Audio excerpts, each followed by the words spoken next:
नमस्कार दोस्तों, कैसे हैं आप सभी लोग। स्वागत है आप सबका मैथ्स विद अशोक में।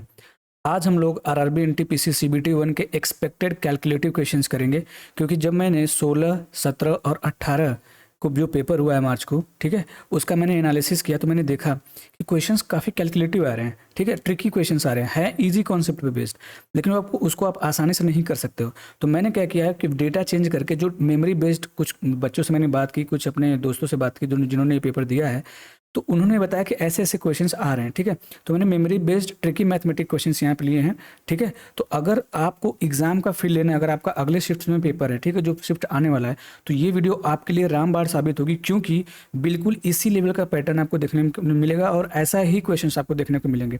मतलब 25 क्वेश्चंस आपको ऐसे ही देखने को मिल जाएंगे, इस बात की गारंटी मैं देता हूँ अगर आप पूरा वीडियो को देखते हो तो।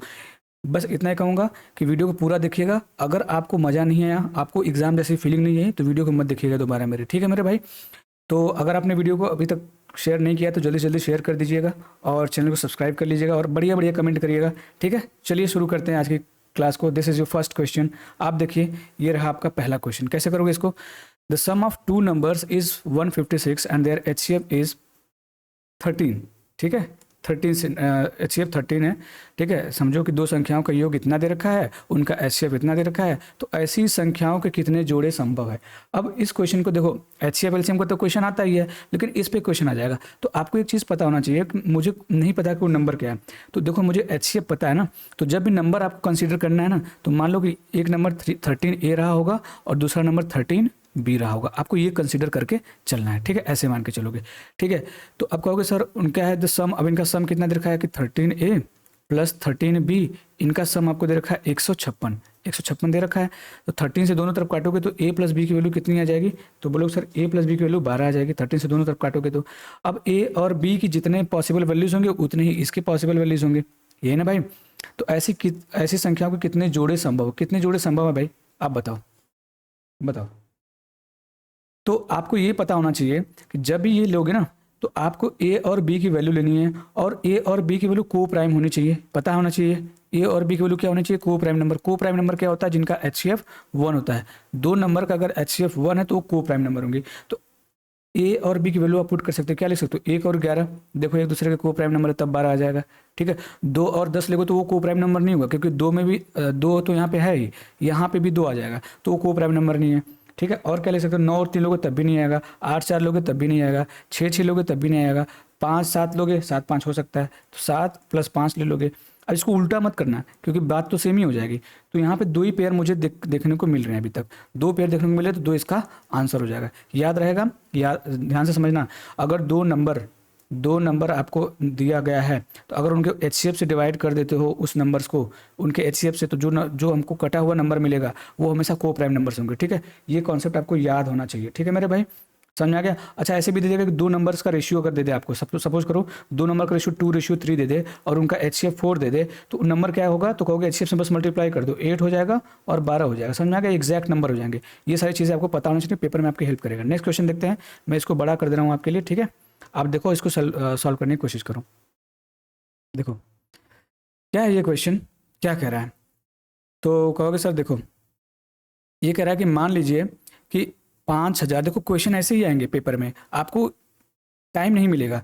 50,000 और 60,000 के बीच वो छोटी से छोटी संख्या बताइए जो 12, 15, 20, 27 से भाग देने पर प्रत्येक स्थिति में ठीक 9 शेष बचता है। अगर मैं उसको डिवाइड कर दूं, इसके बीच में जो नंबर है, तो वो नंबर मान लेते हैं एक्स है, ऐसे बोला है, ठीक है। मान लीजिए कि एक्स कोई नंबर है, ऐसा बोला ही है, तो एक्स के अंकों का योग क्या होगा? अब देखो क्वेश्चन में अच्छा है कि नहीं, ऐसा क्वेश्चन आ सकता है, आपको पता होगा, तो मैंने कैलकुलेटिव क्वेश्चन आपके लिए रखे हैं। तो इसका जो डायरेक्ट फार्मूला बेस्ड होता है, तो आप उसको ऐसे बोल सकते हो कि एलसीएम लेना, एलसीएम ऑफ डिवीजर्स होता है, ठीक है, एलसीएम ऑफ डिवीजर्स। उसके बाद इनटू क्या होता है भाई? एन होता है, मतलब कोई भी, या फिर के मान लो, कोई भी मान लो, के मान लो, एन मान लो। एन एक हम नंबर गेस करते हैं, जो के की वैल्यू गेस होती है, प्लस जो रिमाइंडर बनता है वो, ये नंबर हो जाएगा। लेकिन मैं कहूँगा इसका यूज़ करने की जरूरत ही नहीं। एक बात बताओ, आप पहले ऑप्शन एलिमिनेट भी कर सकते हो, ठीक है। ऑप्शन एलिमिनेट करके देखो, मैं कहूँगा कि अगर वो नंबर 27 से भाग देने पर 9 शेष बच रहा है, 27 से भाग देने पर 9 शेष बच रहा है, इसका मतलब ये हो गया कि वो नंबर तो 9 से तो कट ही जाएगी, समझ में आ रहा है? 27 से भाग देने पे 9 शेष बचेगा, लेकिन 9 से डिवाइड करोगे तो ये 9 भी तो कट जाएगा। इसका मतलब ये है कि वो नंबर 9 से कटेगा। जब वो नंबर 9 से कट रहा है तो आपको पता होना चाहिए कि उसका सम ऑफ डिजिट्स भी 9 से कटेगा। तो इसका कट रहा था, इसका नहीं कट रहा था, इसका नहीं कट रहा था, इसका कट रहा था, ठीक है। दूसरी चीज़ क्या है? दूसरी चीज़ ये है कि भाई अब देखो यहाँ पे दो ऑप्शन बच गए, एक तो 18 बच गया, एक 27 बच गया। अगर आप 27 को गेस करने की कोशिश करो, 27 कब आएगा? अगर मैं 50,000 और 60,000 के बीच में कोई नंबर ले रहा हूँ, तो अब उसका डिजिट का सम 27 लेना है, तो वो नंबर बहुत बड़ी हो जाएगी। हमको लीस्ट नंबर चाहिए, छोटी से छोटी नंबर चाहिए, तो छोटी से छोटी नंबर का सम 18 ही होगा, 27 नहीं हो सकता। आप करके भी चेक कर सकते हो। एक तो ये तरीका हो गया, ठीक है, कि ये वाला आंसर हो जाएगा ऐसे गेस करके। दूसरा तरीका मैं आपको बता रहा हूँ कि एक सेकंड के लिए मैं मान ले रहा हूँ इनका एलसीएम क्या होगा। इनका एलसीएम लो, 12, 15, 20 और 27 का 540 एलसीएम होता है। ये तो आप लोग देख के ही बता सकते हो, ठीक है। तो अगर मैं इसमें 10 से भी मल्टीप्लाई कर दूंगा तो कितना हो जाएगा बताओ? 100 से मल्टीप्लाई कर दो तो ये 54,000 हो जाएगा। 54,000 हो जाएगा। ये तो मैंने गेस किया, लेकिन हमको एक ऐसा नंबर चाहिए जो कम से कम हो और 50,000 के पास हो। 50,000 के क्या हो? पास हो। तो क्या मैं उस नंबर को और तरीके से नहीं गेस कर सकता? आप बताओ। नहीं कर सकता? आराम से कर सकते हो। तो कहोगे सर अगर मैं 540 अपना एलसीएम था, तो अगर मैं 8 बार में लेके जाऊंगा तो इससे ज़्यादा चला जाएगा, तो मैं 7 बार में लेके जाता हूँ, तो कितना जीरो हो जाएगा? 7 चौका 28 का 28 में 2, 7 पचे 35, 2 37। इसका मतलब अगर मैं इसमें से माइनस कर दूँ इतना, तब भी वो नंबर 540 से कटेगा, बिल्कुल कटेगा। देखो घटा दो तो कितना हो जाएगा? 3780 माइनस कर दोगे तो कितना आ जाएगा मेरे भाई?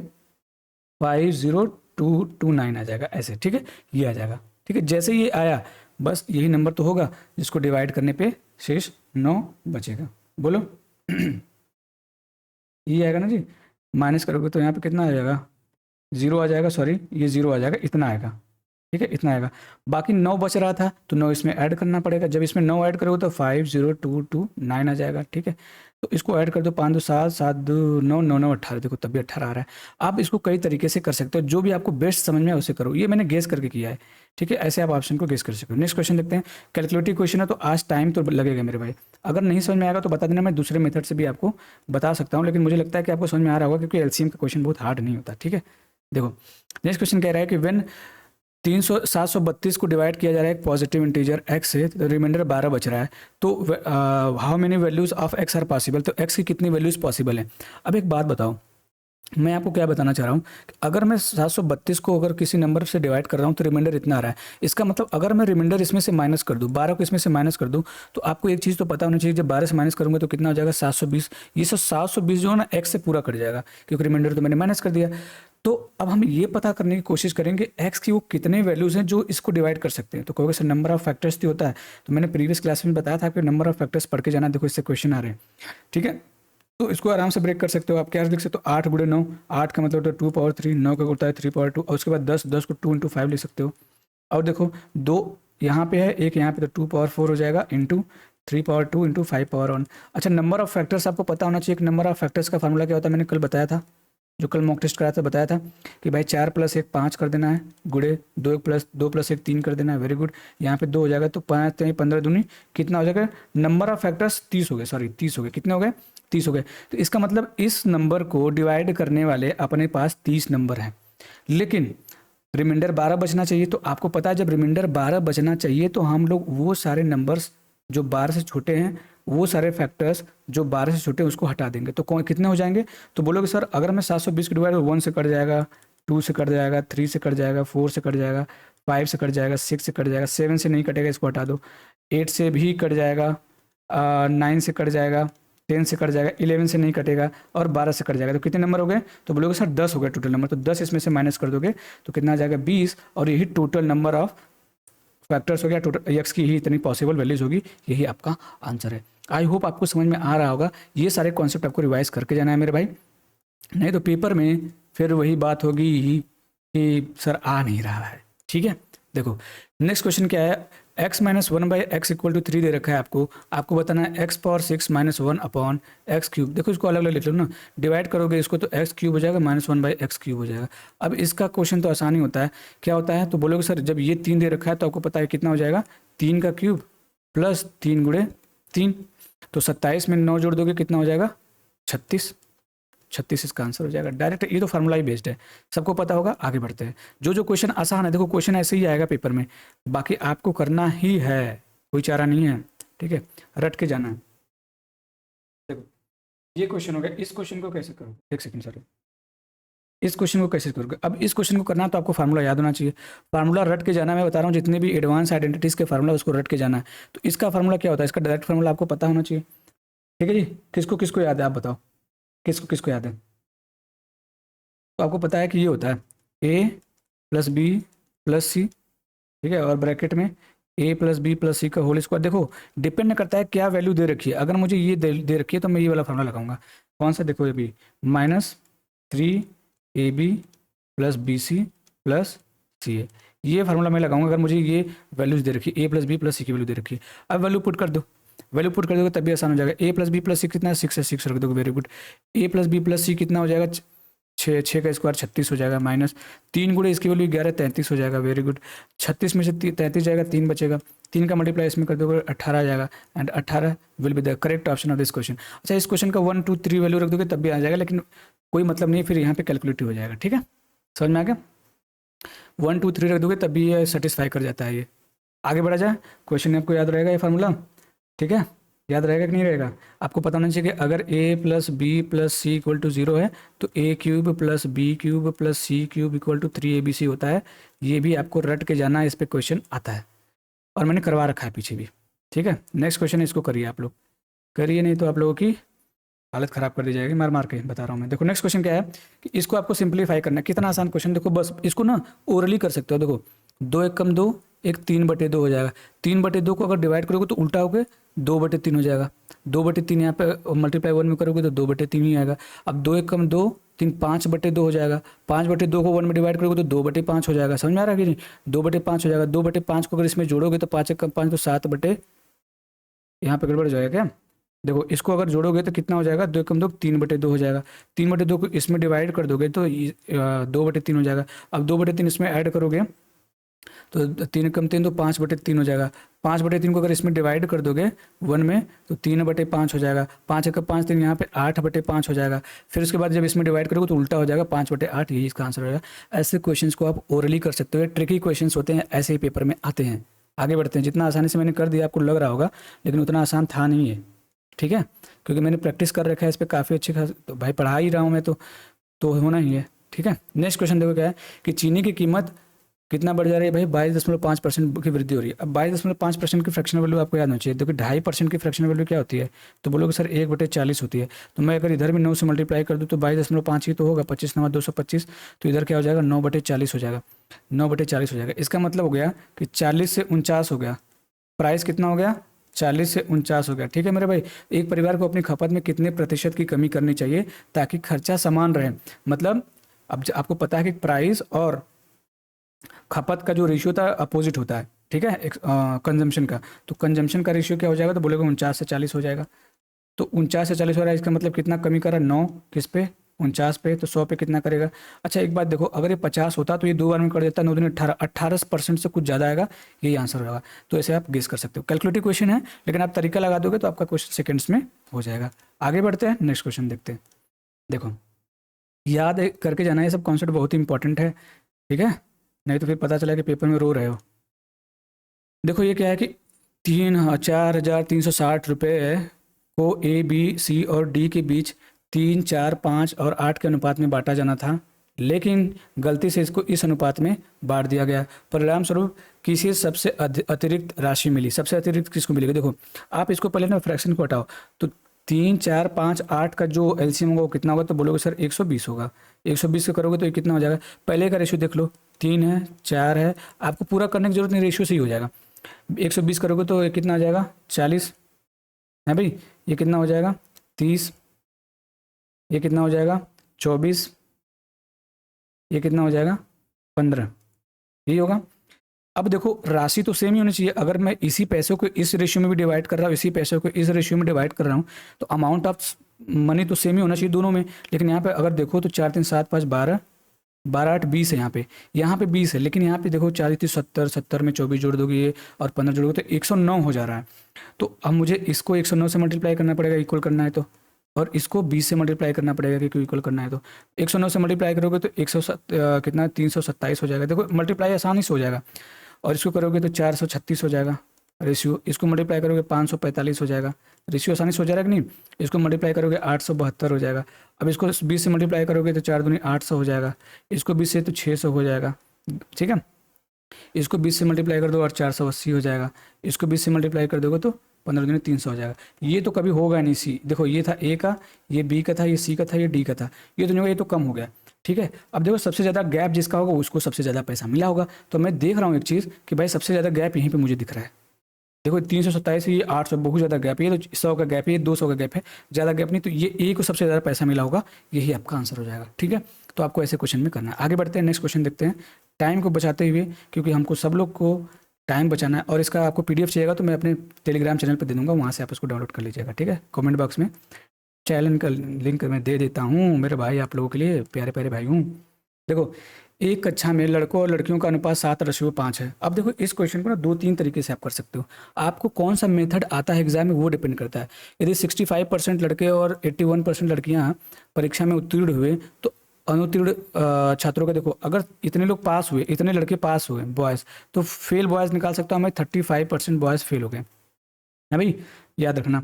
उसके बाद अब मैं कहूँ 81% लड़कियाँ पास हो गई, तो फेल कितने होंगे, तो बोलोगे 19%। और ये रियलिटी है, लड़कियाँ ज़्यादा पास होती हैं, लड़के कम पास होते हैं ना, देखे होगे, क्योंकि लड़के तो इधर उधर भटक जाते हैं, है भाई। तो मैं कह रहा हूँ कि आप यहाँ पे क्या करो ना मेरे भाई, आप यहाँ पे क्या करो, मैं बेस इसको मान लूँ, मैं यहाँ पे डिवीजन लगा दे रहा हूँ। मैं मान रहा हूँ कि ओवरऑल जो क्लास का प्रतिशत है ना, वो 19% बच्चे फेल हुए होंगे, लेकिन ऐसा है नहीं। अगर मैं इसको भी 19 मान लूँ, इसको, तो देखो ध्यान समझो, इसको क्या लिख सकते हो, तो बोलोगे सर 19 + 16 लिखना पड़ेगा, इतना परसेंटेज। तो ओवरऑल तो 19 हो गया, लेकिन 16% ज़्यादा हो गया, 16% ज़्यादा हो गया। अब लड़कों को कहो तो ये लड़का 7 था, लड़कियां 5 थी, ये तो आपको पता होगा। तो देखो 16% एक लड़के एक्स्ट्रा फेल हुए हैं, ठीक है, 16%। तो 7 पे कितना हो जाएगा, 112, 112% हो जाएगा। ऐसे ही लगाते हैं ना डिवीजन, 112% हो जाएगा। अब 112% को टोटल में डिवाइड कर दो, क्योंकि टोटल क्लास का निकालना है, ठीक है। अगर एवरेज मान रहे हो, एवरेज मान रहे हो कि भाई ओवरऑल एवरेज 19% हो गया, तो ये तो ज़्यादा 16% ज़्यादा एवरेज है ना, एवरेज कितना 16% ज़्यादा ये है, तो एवरेज है, तो सम कितना हो जाएगा, 7 से मल्टीप्लाई करना पड़ेगा लड़कों का, 7 से मल्टीप्लाई करने पड़ेगा सम। अब इस सम को 7 5 12 में डिवाइड कर दो, 12 से काटो तो 12 9 108 पॉइंट, कितना बचेगा भाई, 4 बटेगा, 12 3 36, 12 3 36, तो 9 19 28.33% आ जाएगा, 28.33% ऐसे डायरेक्ट आंसर आ जाएगा। आप इसमें एलिगेशन भी लगा सकते हो, जो भी आपको मन में पसंद आए वो आप कर सकते हो, ठीक है। एलिगेशन भी लगा सकते हो। और यहाँ पे वेटेड एवरेज का मैं भी कंसेप्ट बता दे रहा हूँ, सबसे आसान आपको समझ में आ जाएगा वेटेड एवरेज का। वेटेड एवरेज का देखो क्या होता है, सीधे फार्मूला होता है n1 x1 + n2 x2 upon n1 + n2, ऐसे ये वेटेड एवरेज डायरेक्ट कॉन्सेप्ट लग जाएगा। तो अब देखो n1 क्या है, यहाँ पे बोलोगे सर ये है, ये n2 है। ये देखो ना, ये 35% था, ये 19% था, तो बस लिखो 7 × 35 करना पड़ेगा, बस आसानी से हो जाएगा। 7 × 35 प्लस यहाँ पे कितना हो जाएगा, 5 × 19% फेल थी, और नीचे 7 + 5 12 हो जाएगा। इसको करोगे तो 35 में इसको मल्टीप्लाई करके आप इसको सॉल्व कर सकते हो, इतना ही आंसर आएगा, आपके लिए एकदम ईजी हो गया। समझ में आ गया। तो आप वेटेड एवरेज का कॉन्सेप्ट भी लगा सकते हो। समझ में आ गया। आगे बढ़ते हैं, याद रखना सारे कॉन्सेप्ट में रिवाइज कर दे रहा हूँ। अब इतना जल्दी में सब कुछ समझाना इतना आसान नहीं है, इसलिए मैं जल्दी जल्दी बता रहा हूँ, क्योंकि टाइम भी कम है और मेरा लैपटॉप भी थोड़ा लो हो चुका है इस समय, तो काम नहीं कर रहा है ज़्यादा अच्छे से, बंद हो जाता है अपने आप। देखो कह रहा है कि एक चुनाव में 15% मतदाताओं ने वोट नहीं डाला और 100% वोट अवैध घोषित कर दिए गए, ठीक है। अब इस क्वेश्चन में थोड़ा सा दिमाग लगाओ आप। विजेता को कुल देखो 15% नहीं डाले, मतलब 85% वोट पड़े हैं, 85% में विनर है लूजर है। जो विजेता को कुल नामांकित जितना नामांकित तो 45% वोट ये पाया, तो ये कितना पाएगा, तो बोलोगे सर ये 40% वोट पाया होगा, ठीक है। और वो 400 वोटों से जीत गया, ये जो विजेता है 400 वोटों से जीत गया। लेकिन यहाँ पे ये वाली वैल्यू फंसा देती है कि जो अवैध वोट है इसको किसको दे। तो मैं कहूँगा कि बेटा ना कुछ मत करो, ये जो अवैध वोट है ना इसको बेकार मत करो, इसको हटाओ मत, इसको दे दो बेचारे को जो हारा था, इसको दे दो। 100 वोट इसको दे दोगे तो पहले 400 वोट से जीत रहा था, जब 100 वोट इसको दे दोगे तो कितने वोट से जीतेगा, तो बोलोगे सर 300 वोट से जीतेगा। इसका मतलब इनका गैप कितना है, तो बोलोगे सर 5% है। कितना है, 5% है। और इसी 5% की वैल्यू 300 हो जाएगी। जब 300 हो जाएगी, 5% की वैल्यू 300 है, तो 20 से इधर मल्टीप्लाई, 20 से इधर मल्टीप्लाई कर दोगे तो 100% की वैल्यू कितनी हो जाएगी, तो बोलोगे 3 दूनी 600, यानी 6000 इसका आंसर हो जाएगा। ऐसे आपको करना है। अवैध वोट को हमेशा हारने वाले को दे दिया करो, तो गैप यहाँ पे उतना जितना इसको दोगे उतना कम हो जाएगा, बाकी इनका डिफरेंस निकल कैसे कर दोगे, क्वेश्चन आसान हो जाएगा। अदरवाइज काफ़ी फंसाओ क्वेश्चन हो जाता है, काफ़ी ट्रिकी हो जाता है। ठीक है, आगे बढ़ते हैं, नेक्स्ट क्वेश्चन देखते हैं। आई होप आपको मज़ा आ रहा होगा, नहीं आ रहा हो तो कोई बात नहीं, ठीक है, लेकिन यार थोड़ा सा कमेंट कर दिया करिए, आप लोग थोड़ा मेहनत करते हैं, आप लोग कमेंट नहीं करते तो मज़ा नहीं आता। ठीक है, एक दुकानदार अंकित मूल्य पर, थोड़ा सा पेन कर ये बढ़ा लूँ क्या, ठीक है, देखो अंकित मूल्य पर 15% और 20% की दो क्रमिक छूट देता है। यदि वह अभी भी 70% का लाभ कमाता है तो अंकित मूल्य क्रय मूल्य से कितने प्रतिशत अधिक है। अब पहले टोटल ये निकाल लो कि डिस्काउंट कितना है। डिस्काउंट अगर निकालोगे तो सक्सेसिव निकालना पड़ेगा आपको। ठीक है, 15% और 20%, 15 और 20 35 हो जाएगा, 35 में से 3 माइनस कर दोगे 33% हो जाएगा। ठीक है, कितना हो गया, 33% आपका टोटल डिस्काउंट हो गया। अब आपको पता है कि एमपी से सीपी का रेशियो क्या होता है, तो लोग 100 प्लस प्रॉफिट तो 170 हो जाएगा, 170 और 100 माइनस डिस्काउंट तो कितना हो जाएगा मेरे भाई, 67 हो जाएगा ना, ये 68 हो जाएगा।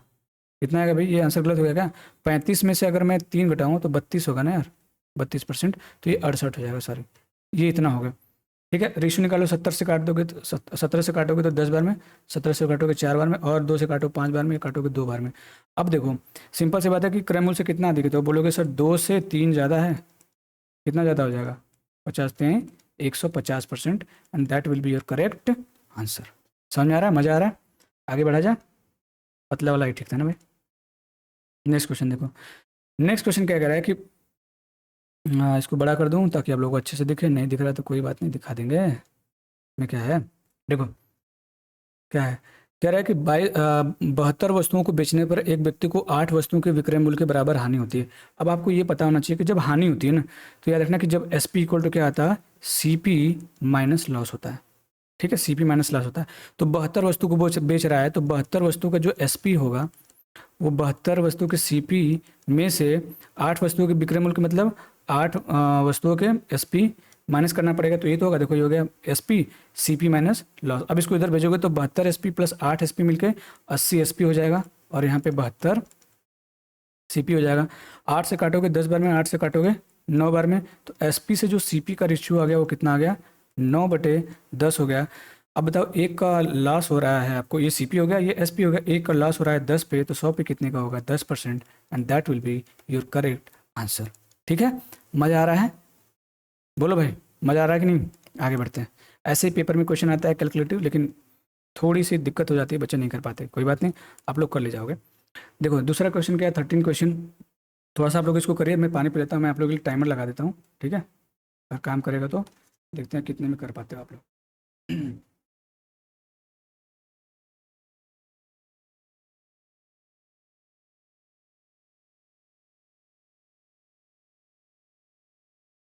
चलो भाई, मेरा उद्देश्य मेन बात ये है कि मैं आपको ज़्यादा से ज़्यादा कॉन्सेप्ट को बता सकूँ, क्वेश्चंस को करवा सकूँ, आपको फील दे सकूँ कि पेपर में कैसा क्वेश्चंस आ रहे हैं। यहाँ पे आप पढ़ नहीं सकते कि आप कुछ सीख जाओ, नहीं सीख सकते। ठीक है, क्वेश्चन देखो, उससे क्वेश्चन प्रैक्टिस करो। एक क्वेश्चन देखो, ये 13वां क्वेश्चन क्या है कि एक व्यक्ति 3,000 रुपये प्रत्येक, अच्छा एक व्यक्ति ने 3,000 रुपये प्रत्येक पर 2 वस्तुएं खरीदी, मतलब दोनों वस्तु देखो 3,000 रुपये खरीदी है। एक एक पर उसको 10% का लाभ होता है। जब लाभ हो ना, जब ऐसा चीज़ हो, लाभ को प्लस 10 से % रिप्रेजेंट किया करो, और हानि को माइनस से रिप्रेजेंट किया करो, माइनस से। ठीक है, तो हानि, तो उसका कुल लाभ या कुल हानि प्रतिशत बताओ। तो कुछ नहीं करना है, बस इनका एवरेज ले लेना है। तो 10 माइनस 20/2, तो कितना हो जाएगा, 10 minus 10/2 minus 5%, and that is your answer. Loss होगा, माइनस लॉस को रिप्रेजेंट करता है। अब आपको याद क्या रखना है कि जब दोनों वस्तुओं को सेम प्राइस पे खरीदे तो एवरेज ले लेते हैं, लेकिन क्वेश्चन में आपको फंसाएगा कहाँ पे, क्वेश्चन में आपको फंसा देगा जब दोनों वस्तुओं का एस पी इक्वल हो जाए, तो रेशियो निकालना और एस पी को इक्वल करने की कोशिश करनी है आपको। ठीक है, याद रखना, इसको भूलना मत। यहाँ पे क्रय मूल्य, यहाँ पे सी पी दोनों का इक्वल था, देखो यहाँ पे बॉट, यहाँ पे सी पी, एस पी देखा ना, एस पी देगा पेपर में, कन्फ्यूज हो जाओगे। आगे बढ़ते हैं, मैं आपको यहाँ पे ऐसे इसलिए पहले ही बता दे रहा हूँ। ठीक है, देखो नेक्स्ट क्वेश्चन क्या है, इसको देखो, कह रहा है आपको, क्या कह रहा है, क्या कह रहा है भाई, हैं तेरी औकात कितनी है कि तुम मुझसे बोलेगा कि किसी निश्चित धनराशि 10% वार्षिक दर से 3 वर्षों के लिए साधारण ब्याज और चक्रवृद्धि ब्याज के बीच का अंतर इतना है। 3 वर्षों के लिए, 3 वर्षों के लिए। अच्छा एक बात देखो, इसको 2 तरीके से, एक तो फार्मूला क्या होता है कि जो उसका डायरेक्ट फार्मूला होता है, आपको पता है, P/100 का होल स्क्वायर, और उसके बाद 300 प्लस आर बाई 100 ये होता है। एक तो ये फार्मूला होता है, ऐसे लगा लोगे आप तब भी निकल जाएगा आपका, ठीक है। लेकिन मैं कहता हूँ इसकी ज़रूरत नहीं है आपको। ये जब डेटा आसान हो ना तो सिंपल सी बात है, सीआई और एसआई का जो डिफरेंस होता है, 3 साल का अगर कंपाउंड इंटरेस्ट कोई तुमसे पूछे तो कितना होगा, 33.1% होता है 3 साल का। 2 साल का कितना हो जाएगा आप बताओ, 2 साल का कितना होगा? आराम से इसको कर सकते हो आप, ठीक है। 2 साल और उसके बाद 3 साल का आपको, सॉरी 3 साल का दिया ना, 3 साल का अगर आपको पूछ दे कि ब्याज कितना होगा तो कहोगे सर 30% हो जाएगा, 30% डायरेक्ट हो जाएगा। इनका डिफरेंस कितना होगा, कहोगे सर 3.1%। इसी 3.1% की वैल्यू 155 दे रखी है। डेसिमल हटाओ, इधर जीरो बढ़ाओ, 31 से काट दोगे, 5 बार में 50 बार में कट जाएगा, तो 100% की वैल्यू कितनी हो जाएगी, 100 से मल्टीप्लाई कर दो 5000। तो ऐसे आपको क्वेश्चन आने चाहिए, समझ में आया? बोलो भाइयों। तो ये तो ये फार्मूला में रख सकते हो आप। 2 साल का भी याद रखना, ये होता है PR/100 का स्क्वायर, 2 साल का डिफरेंस का ये होता है फार्मूला। रेशियो क्या होता है तो कहोगे सर रेशियो होता है आपका ये 3+R/100। 2 साल का और 3 साल का रेशियो जो ये होता है, ठीक है। 2 साल का CISI का डिफरेंस और 3 साल का CISI का डिफरेंस का जो रेशियो होता है वो ये होता है। याद रखना इसको, पेपर में आ सकता है, नहीं तो बाद में रोगे। अभी हंसना यार, रोने में क्या रखा है, रुलाने के तो वो भी रुला के चली गई है कि नहीं।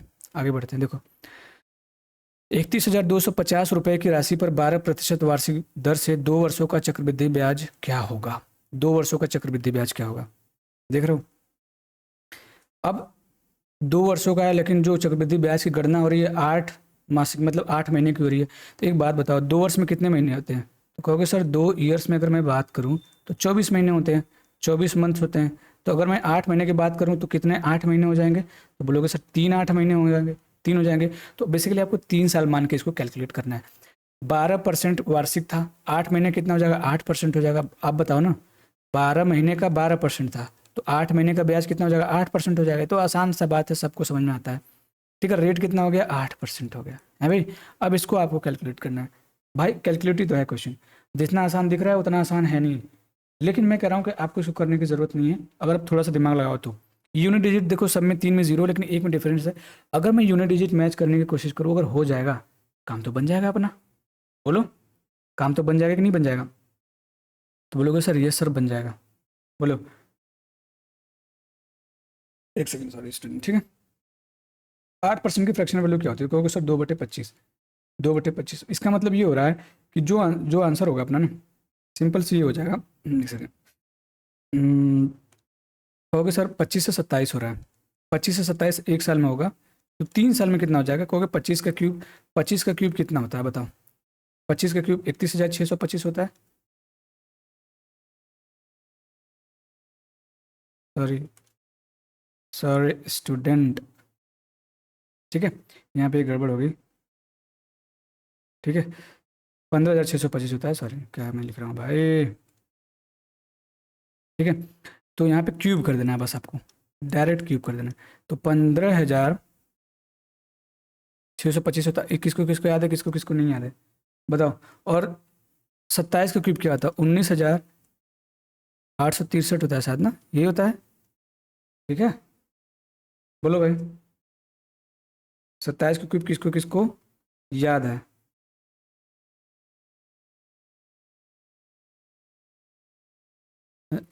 683 होता है शायद, सॉरी मुझे, मैं कंफ्यूज हो गया थोड़ा सा।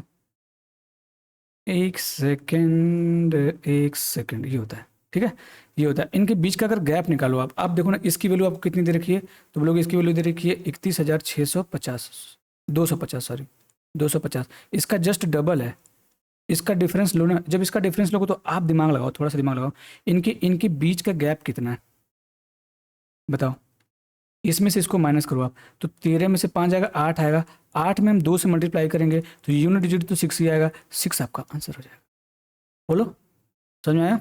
ऐसे आपको करना है, बस आपको क्यूब यहाँ पे याद होना चाहिए था, क्योंकि अगर इस क्वेश्चन में क्यूब याद नहीं है, आपको क्या करना है, 1 से लेकर 30 तक क्यूब याद कर लेना है, और 1 से लेकर 50 तक स्क्वायर याद करना है। अगर नहीं याद है तो कर लेना, पेपर में ऐसे ही कैलकुलेटिव आ जाएगा, और खास करके रेलवे में तो आता ही है भाई। आगे बढ़ते हैं, नेक्स्ट क्वेश्चन देखते हैं। था क्वेश्चन आसान, लेकिन देखो इसको ना, जिसको याद रहेगा वही कर पाएगा, नहीं तो गेस करते रह जाओगे, नहीं हो पाएगा, ठीक है। कोई भी ट्रिक कभी काम नहीं करेगी यहाँ पे। देखो क्वेश्चन क्या कर रहा है, एक साधारण ब्याज पर दी गई एक धनराशि, साधारण ब्याज पर दी गई धनराशि 1 वर्ष में इतना हो जा रही है। मान लो धनराशि P है तो 1 साल में इतना हो जा रही है, ठीक है, 6076।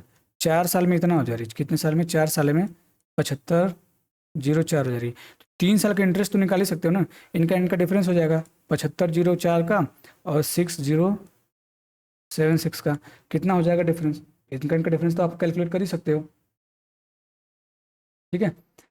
तो कहोगे सर अगर मैं इनका डिफरेंस निकालूँ तो यहाँ पे 14 में से 6 जाएगा, 8 आएगा, यहाँ पे 2 हो जाएगा, यहाँ पे 14 हो जाएगा, ठीक है, इतना हो जाएगा। तो 3 साल का ये हो जाएगा, 3 साल का, तो 1 साल का कितना हो जाएगा, 3 से डिवाइड कर दो इसको, तो 3 चौक 12 बचेगा 2, 3 7 21 बचेगा, 3 चौक 18, 1 साल का इतना हो गया। इसका मतलब यहाँ पे पी में 476 ऐड किया होगा तब तो ये आया होगा, क्योंकि मुझे पी तो निकालना ही पड़ेगा यहाँ से, तो 476 यहाँ से माइनस कर दो, 76 माइनस कर दो, डबल जीरो आ जाएगा, और इसमें से 4 माइनस करोगे तो कितना आएगा, बोलो, 56 आ जाएगा, 5600, ठीक है। 5600 आपका प्रिंसिपल आ गया। आपसे पूछा कि वार्षिक ब्याज की दर ज्ञात की, आपको रेट पूछा है, तो रेट का डायरेक्ट फॉर्मूला क्या होता है भाई, तो बोलोगे सर SI, रेट का डायरेक्ट फॉर्मूला याद है ना, याद रखना, SI अपॉन प्रिंसिपल इंटू 100 होता है यहाँ पे, ठीक है। SI कितना है 476, प्रिंसिपल कितना है 5600 इंटू 100, 2 जीरो से 2 जीरो यहाँ पे मर जाएगा, इससे काट दो, कितनी बार में कट जाएगा, कटेगा नहीं पूरा बार में, मुझे 14 से काट के देखो, 14 यहाँ 42 बचेगा, 5 चौक 56, यहाँ पे 14 चौक 56, इससे काट दोगे तो 4 9 8 बार में जाएगा, 8 पॉइंट कुछ आएगा, यही आंसर होगा 8.5 बार में, ठीक है, 8.5 बार। ऐसे आपको कैलकुलेट करना है, कैलकुलेटिव क्वेश्चन था, बाकी आप इसका क्या ही शॉर्ट ट्रिक निकालोगे, क्या ही कर पाओगे, ठीक है। आगे बढ़ते हैं, नेक्स्ट क्वेश्चन देखते हैं। ऐसे ही क्वेश्चन करके जाना, आपको एक आइडिया मिल रहा होगा, ठीक है, कर पाओगे कि नहीं पेपर में, कमेंट जरूर करिएगा, और ये भी कमेंट करिएगा कि आप इसमें से कितने क्वेश्चन आप बस देखते ही उड़ा दिए थे।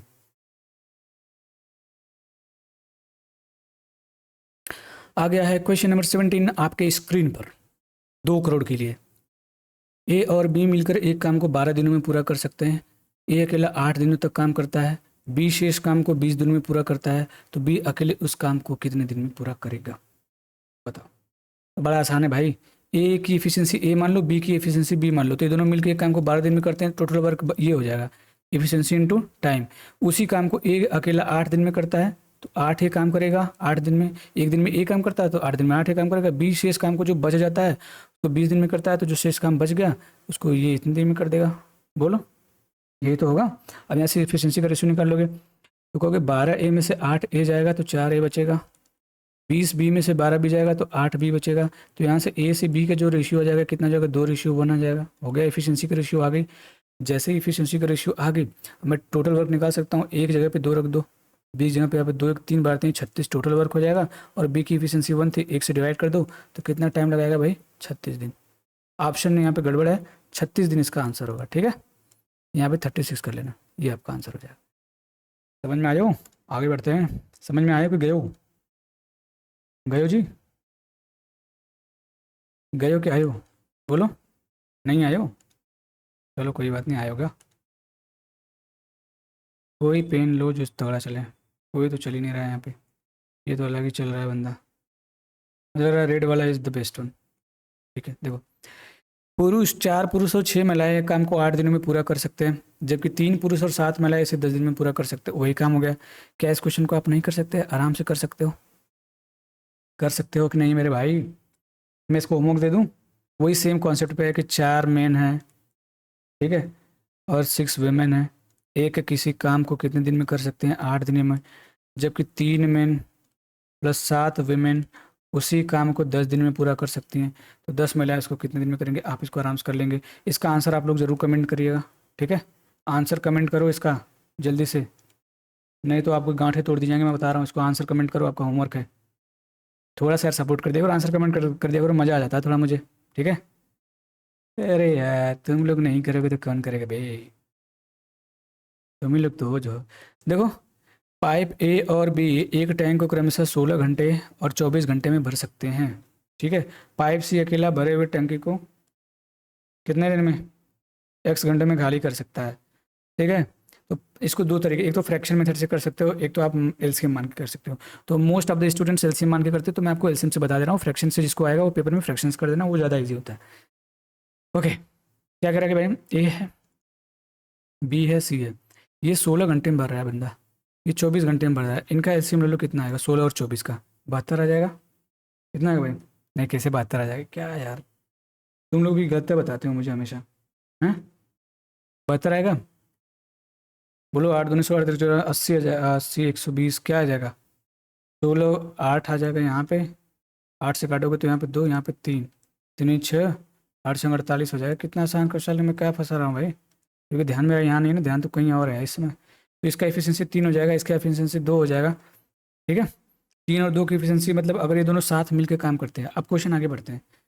सी एक्स दिन में करता है, सी का मुझे कुछ पता है नहीं, छोड़ो इसको, मारो गोली, दुष्ट है ये। सभी पाइपों को सुबह 10:30 बजे खोला जाता है एक साथ, ए बी सी को, लेकिन सी को दोपहर 2:30 बजे बंद कर दिया जाता है। अच्छा, मतलब ये 4 घंटे ही काम किए हैं। सी कितने घंटे काम किया? 4 घंटे, याद रखना इसको।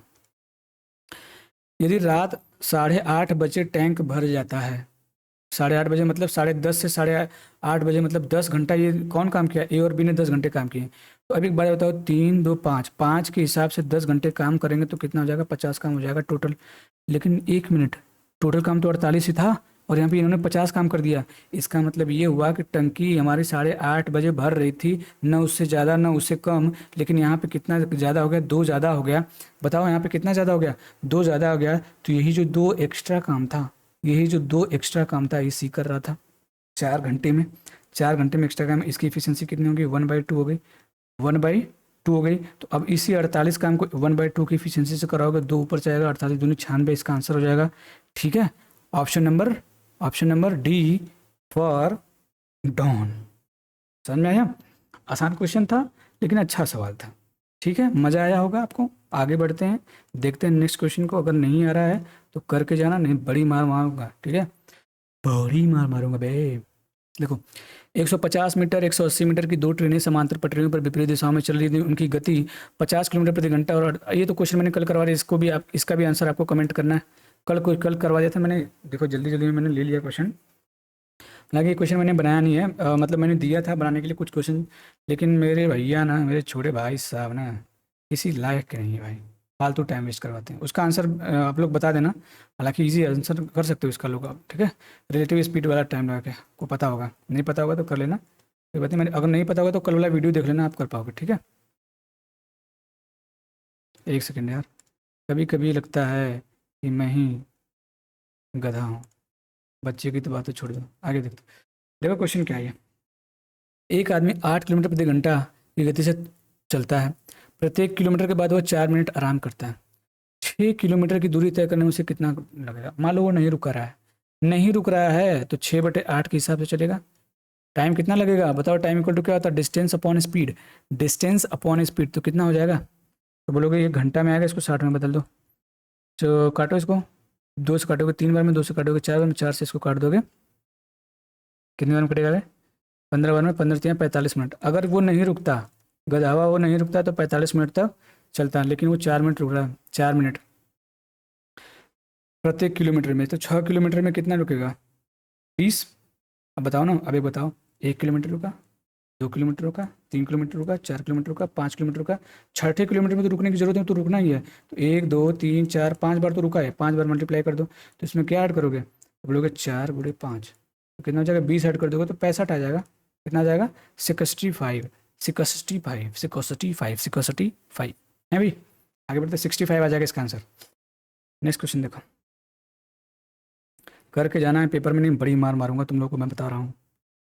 बदतमीजों, क्या ही पहन लिया मैंने, पिंक पिंक, तुम लोग को जो पसंद है ना भाई, तुम्हारी मैडम को पसंद होगा। शांत जल में एक मोटर बोट की गति 15 किलोमीटर प्रति घंटा है। यह धारा के अनुकूल 30 किलोमीटर जाती है और कुल 4.4 घंटे में वापस आ जाती है प्रारंभिक बिंदु। 30 किलोमीटर गई, 30 किलोमीटर आई, 30 किलोमीटर गई, 30 किलोमीटर आई। तो धारा की गति आपको बतानी है। गैस कर सकते हो यार, गैस कर सकते हो, मैं बता रहा हूँ तुमको। मुझे नहीं पता कि धारा की गति क्या है भाई, मैं मालूंगा धारा की गति v है, मान सकते हो। 30 किलोमीटर जाएगा। अच्छा, अब तो डाउन स्ट्रीम जाएगा तो इसकी स्पीड कितनी रहेगी? तो बोलोगे सर 15 प्लस भी हो जाता है। डाउन स्ट्रीम की स्पीड क्या होती है, तो बोलोगे नाव की चाल प्लस धारा की चाल, ये टाइम लग गया प्लस 30 किलोमीटर वापस आया कितने इतने की स्पीड से। देखो इसका टाइम, टोटल टाइम का भी फार्मूला होता है, लेकिन मैं कहता हूँ मत लगाया करो ना, क्योंकि गेस करने में आसानी होता है।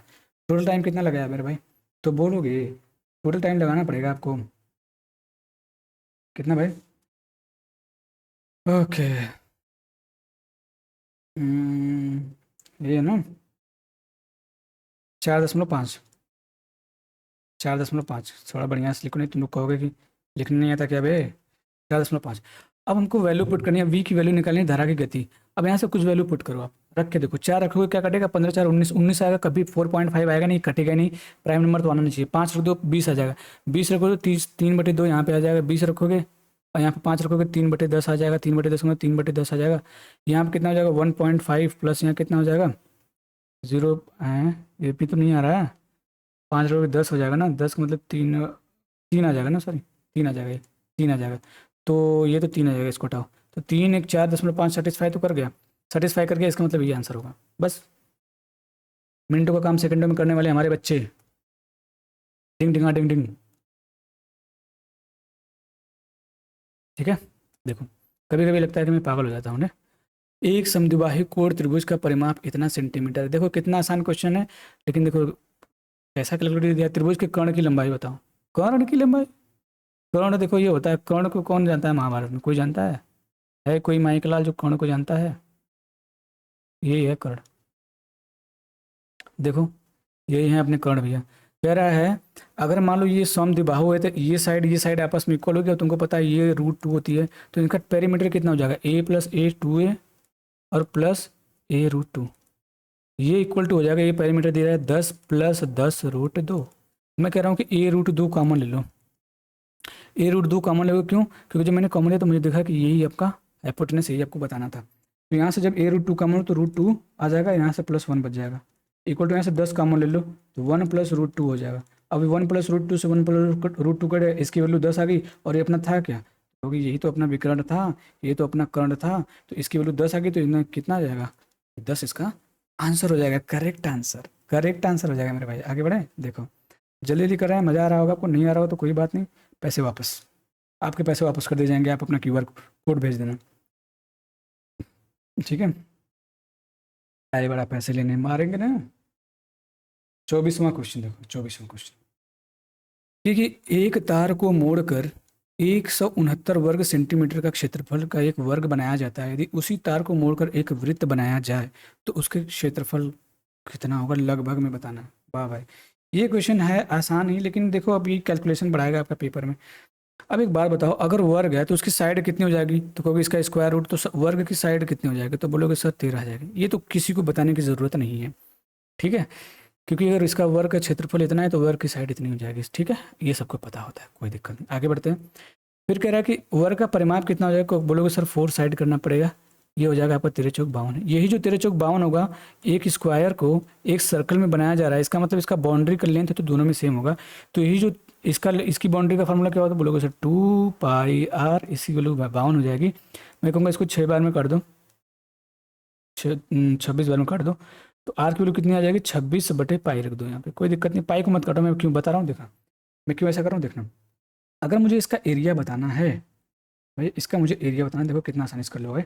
आपको पता है कि πr² होता है, पाई इंटू आर की वैल्यू कितनी है, 26, 26 का स्क्वायर 676 होता है, पाई का स्क्वायर करोगे तो π² हो जाएगा, एक पाई से एक पाई मर जाएगा, एक पाई बच जाएगा, तो 676, यहाँ पाई की वैल्यू रख दो, ऊपर 7 चला जाएगा, नीचे 22 आ जाएगा।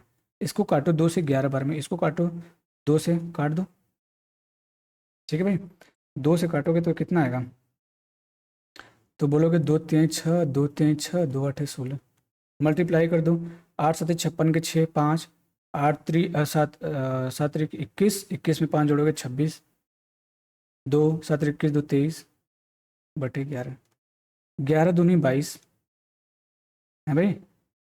फिर ये तो आएगा, गलत आ रहा है क्या, कुछ गलत आ रहा है लग रहा है, कुछ ग्लोबल काटा हूँ क्या, 2 से काटो 2 3 6, 2 3 6 बचेगा, 2 8 16, 7 8 7 56, 6 हाथ में 5 7 21, 21 में 5 26 हो जाएगा, 6 हाथ में 2 7 21 2 23, 11 दूनी 22 बचेगा 1, 11 1 11 21 आ रहा है, कहीं दिख रहा है 21, यही दिख रहा था, आंसर हो जाएगा।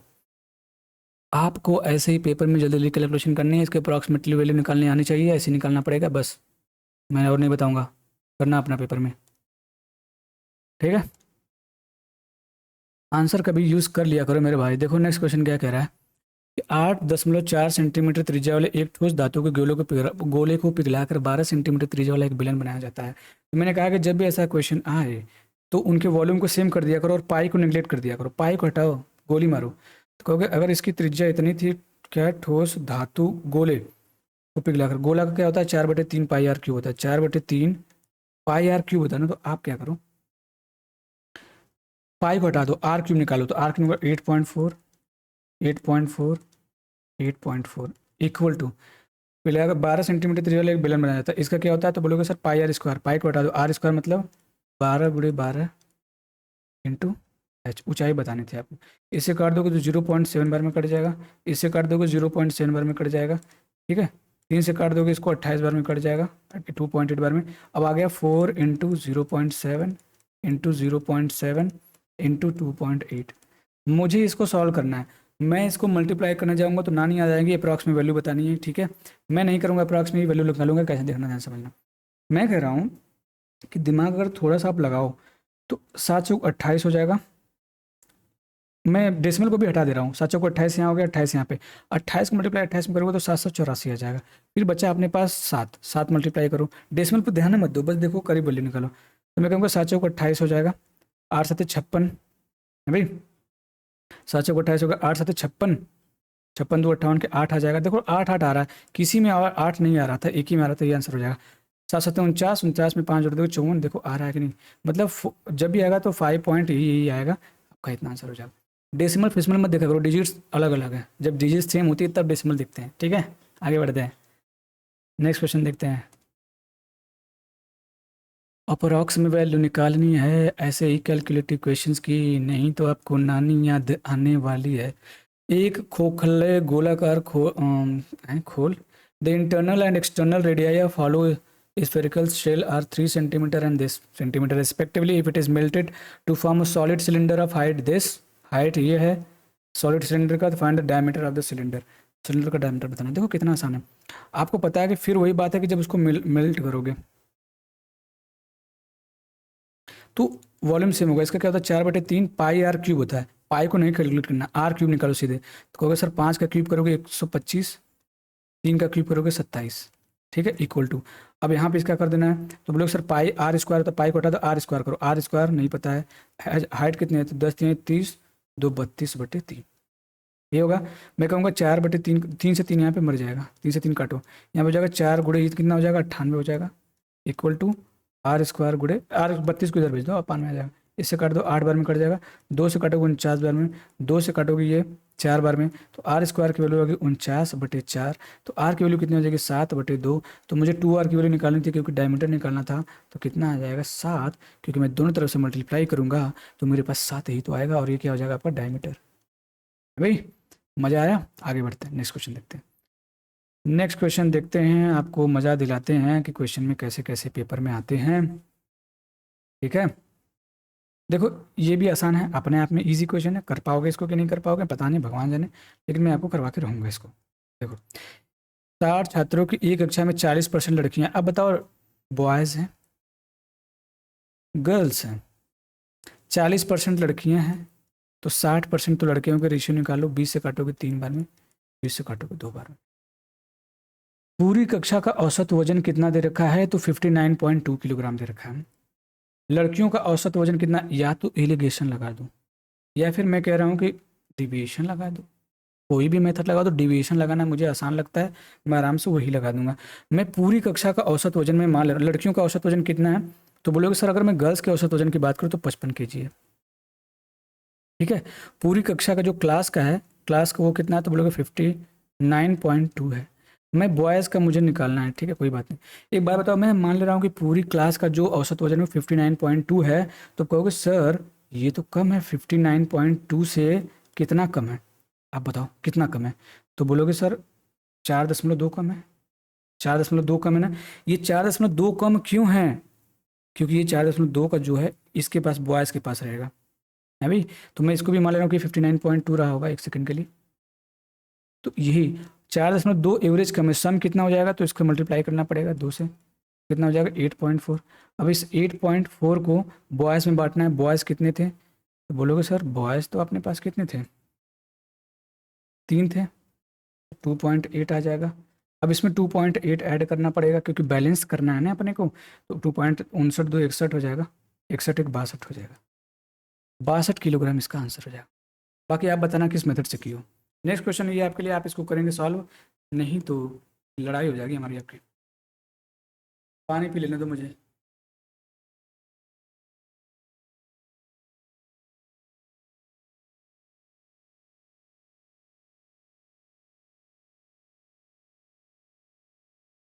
नेक्स्ट क्वेश्चन देखो भाई, आसान है, आराम से कर सकते हो। देखो कह रहा है कि 20 लड़कों के औसत वजन की गणना इतना है किलोग्राम की गई थी, टोटल औसत इतना है। बड़ा आसान सवाल होता है ये वाला, लेकिन बच्चों को आता नहीं, लगते बेसिक से करने 1 घंटा लगाते हैं इसी में।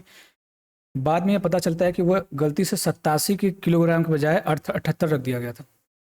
87 के बजाय 78 रख दिया हो, इसका मतलब रखना था 87 रख दिया 78, मतलब कम हो गया होगा, तो आपको ऐड करना पड़ेगा एवरेज को। तो कहोगे सम कितना कम हुआ है 87, तो बोलोगे सर 9 कम हुआ है, ये तो होगा ना, 9 ही कम होगा 20 पे, तो कितना हो जाएगा, तो कहोगे 0.45 आ जाएगा मेरे हिसाब से, तो 45 आएगा। तो इसमें ऐड करो, जब इसमें ऐड करोगे तो 89.985 आ जाएगा, सॉरी 85 आ जाएगा, 89.85 इसका आंसर हो जाएगा। है नहीं क्या, है तो option number D for Don Don Don Don. ठीक है, मजा आया। अरे भाई 89.40 को ऐसे लिख दो और इसमें 0.45 ऐड करो, यहाँ पे 5 हो गया, यहाँ पे 8 हो गया, 89 हो गया। कुछ ज़्यादा चेंजेस नहीं आएंगे, इतनी सी चेंजेस आएगी, आगे बढ़ते हैं। ठीक है, आगे बढ़ते देखो भाई, मैं सब बिना सांस लिए बोलता हूँ क्या, ये भी क्वेश्चन मैंने कल करवा रखा था आपको, लेकिन पता नहीं क्यों मेरे भैया ये सब न कर देते हैं। कोई बात नहीं, जितना हो सके उतना रिवाइज करना। इसमें आप लोग क्या करते हैं भाई, सीधे रेशियो, इसका भी होमवर्क, इसका भी आंसर कमेंट करना अगर आपने किया है तो। आसान क्वेश्चन है, बस यहाँ पे साइन की वैल्यू 4 रख देना है, कॉस की वैल्यू 5 रख देना है, आराम से आंसर आ जाएगा। साइन की वैल्यू ये वाली रखते हैं, कॉस की वैल्यू वाली रख देते हैं, ठीक है, क्योंकि होमोजीनियस एक्सप्रेशन है। मैंने बताया था, अगर प्रीवियस वीडियो नहीं देखे हो तो देख लेना, उसमें ये क्वेश्चन थे। तो पहले इसको बड़ा तो कर लें, तो पता नहीं क्यों बार बार बड़ा करना पड़ता है, इसमें सॉफ्टवेयर इसका गड़बड़ है। ठीक है, देखो अब ये क्वेश्चन देखो, इस क्वेश्चन में मुझे ट्रायंगल बनाना पड़ेगा प्रेम से। प्रेम से बोलो जय माता दी। ठीक है, ये आपको क्वेश्चन दे रखा है, देखो क्या कह रहा है क्वेश्चन में। ये ए बी सी है, वेरी गुड, कोई बात नहीं, ए बी सी है। डी एंड ई क्रम से ये है, आपको पता है जितने बच्चे पढ़े होंगे ये इसके पैरेलल होगा, तो डी और ई हो जाएगा। तो ये वाला ट्रायंगल और बड़ा वाला ट्रायंगल जो होता है एक दूसरे क्या होते हैं, सिमिलर होते हैं। तो आपको देखो क्या क्या दिया है, एक्स की ए डी की वैल्यू एक्स दे रखी है, डी बी की वैल्यू x-2 दे रखी है, और आपको दे रखा है ए ई आपको दे रखा है x+2, और ई सी दे रखा है x-1। तो आपको x की वैल्यू बतानी है, तो आपको पता है कि x इनका रेशियो इक्वल होता है, x(x-2) equal to x+2 upon x-1। Multiply करोगे x² - x, इधर मल्टीप्लाई करोगे तो x² - 4 हो जाएगा, क्योंकि a minus b a plus b हो गया ना, x² से x² कट जाएगा, तो x की वैल्यू यहाँ से 4 आ गई। कितनी आ गई, डायरेक्ट उड़ा दिए कि नहीं उड़ा दिए, बस खत्म हो गया। मुझे लगता है आज का ये लास्ट क्वेश्चन था। ठीक है, आई होप आपको वीडियो अच्छी लगी होगी, इन्फॉर्मेटिव लगी होगी, और आपको थोड़ा सा कॉन्फिडेंस आया होगा कि हाँ पेपर कैसा आ रहा है। ठीक है, अगर आपको वीडियो अच्छी लगी हो तो ठीक है, चैनल को सब्सक्राइब करिएगा, वीडियो को लाइक करिएगा, और अपने दोस्तों में जितना हो सके उतना शेयर करिएगा। और अगर आपको इसकी PDF चाहिए मेरे भाई, तो PDF आपको कहाँ मिलेगी, मेरे टेलीग्राम चैनल पर। ठीक है, मैथ्स विद अशोक, जिसका मैं लिंक आपको अपने कमेंट बॉक्स में पिन कर दूंगा, वहाँ से आप इसको डाउनलोड कर सकते हो, और वहाँ पे आपको प्रैक्टिस क्वेश्चंस भी दे दिए जाएंगे, जहाँ से आप उसको करके आगे के एग्जाम के लिए तैयारी कर सकते हो। ठीक है मेरे भाई, तो बस आज के लिए इतना ही, tata bye bye, take care, love you all.